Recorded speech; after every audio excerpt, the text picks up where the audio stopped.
This is the Rolex Explorer 39 and in this video I will review it. At first my brain was rejecting this Rolex as I knew that the Explorer is a 36mm watch. There were several things I instantly did not like about this Rolex. But after spending some time with this Explorer, it grew on me. And the more time I spent with the watch, the more I liked it. Now I am considering it as a very close to a perfect watch. Not too long ago I reviewed a Rolex Explorer 36. It was the current reference, and while that watch is considered by many as the perfect one, I managed to find some imperfections. Same is with the 39th version. So from my point of view, both 36 and 39 Explorers have issues. But to be fair, watch enthusiasts are a tough crowd, and even the smallest thing can trigger us. Nitpicking is what we do. So let's nitpick about this Rolex Explorer 39. The watch is also known as MK2 or Mark II. Later on that, and the difference between Explorer MK1 and MK2. If you ever are on the fence on which Rolex to buy, I hope this video will be helpful. But there is also a chance it will be confusing, because it's a confusing Explorer. But again, mostly confusing to those who know both new and old 36mm references and those who like smaller watches. I also compared this Rolex with some other well-known watches like Tudor Black Bay 58, Omega Speedmaster Professional, Tag Heuer Aqua Racer, so I hope you'll enjoy the footage at the end of the video and I hope it will also be helpful. Both Rolex Explorers 1 and 2 are one of my most favorite Rolex watches of all time. An Explorer is the model where the brand has been doing some unusual things. First, they discontinued Explorer 36 and made it in a 39mm case. After several years of running, they discontinued the 39mm version and introduced the upgraded 36mm version. And in 2023, Rolex surprised everyone with the Explorer in 40mm. So in the current Rolex catalog, there are two Explorer models, 36 and 40mm. I'm a bit torn apart with this model. Part of me embraces the modern case size, but there is another part that thinks that Explorer can exist only in 36mm size. There is a special charm with 36 Explorer and the 39 version lacks it. But it has a strong modern feel and look of a true tool watch. I guess what I am trying to say is that if you want a solid, no-nonsense, well-proportioned size, the Explorer 39 is a no-brainer. Honestly, it's just a great, straightforward and easy to wear watch. And as I said in the beginning of the video, with more time spent with the watch, I started to like it more.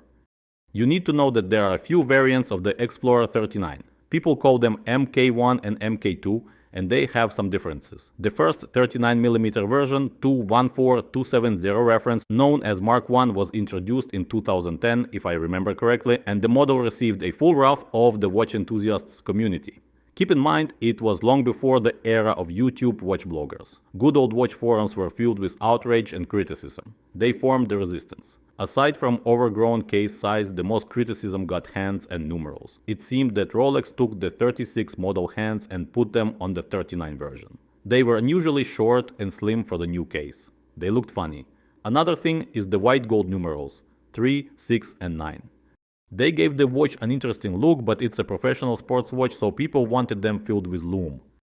It took Rolex about 5 years to fix the watch and release the updated version of the 214270 reference. The new watch got longer, slightly thicker hands, and full lume numerals and markers. The watch received a nickname Mark II or MK2. The reference was in production until 2021 and got discontinued in favor of the new 36mm Explorer. Now, when we cover the recent history of the Explorer, let's talk about this specific model I have for a review. This is the Rolex Explorer 39 21470 Mark II from 2019. At least that is the year the watch was sold. Here are the basic specifications of the watch. The measurements were done by me using digital calipers. Case size 39mm, thickness 11.2mm, distance between lugs 20mm, lug to lug 47.3mm. Numerals, markers, and hands are with lume.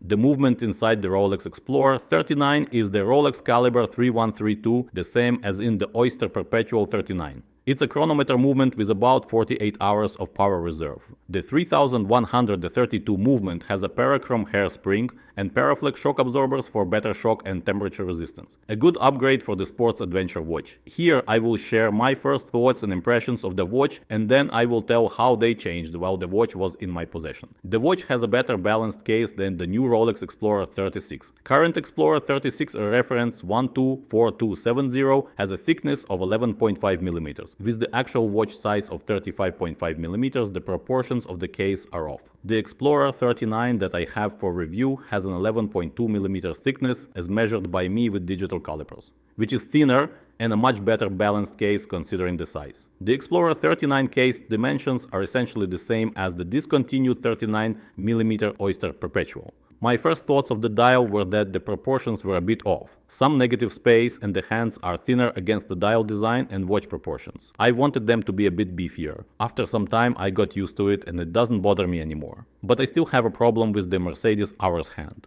If you look at both Explorers side by side, you would see that the tip of the hour hand is oddly shorter on the 39 model handset. It's a small thing, but it makes the hands look clipped off. The crown and Rolex logo on the case looked a bit oversized to me. The issue is less so now, but still remains after time spent with the watch. The dial color is matte black versus glossy modern Explorer. I am not sure what my preference is here. I probably would prefer the glossy dial, but both are great nonetheless. The Explorer text is positioned under the hand center.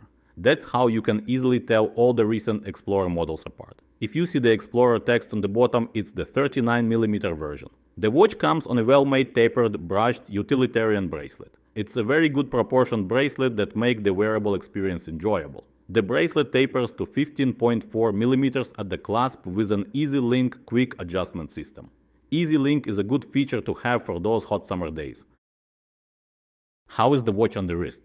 The watch is great on my 17 cm wrist. It looks very slender and very comfortable. I like the proportions better than the modern 36 model. I had the discontinued Oyster Perpetual 39 for review, which I liked a lot, and this Explorer 39 wears exactly the same. I think that 39 mm is a Goldilocks standard size for most wrists and certainly for mine.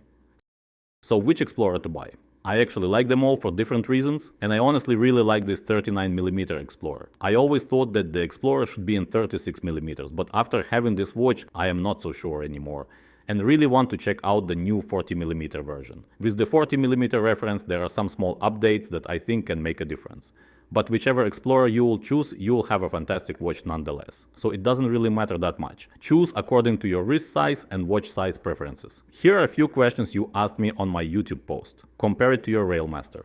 I honestly think the dark gray Railmaster would be a better watch to compare to the Explorer, but I have the silver dial one. Both watches share similarities as minimalistic tool watches, but both have a very different look.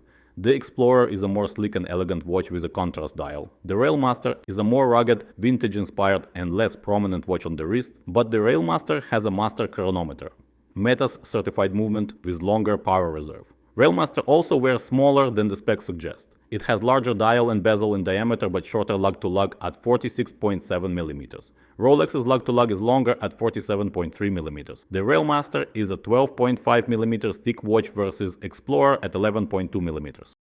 Another question. Do you think it's too similar to your IWC? I own the Explorer and have often thought of adding the IWC, but have held off on the basis that they are too similar.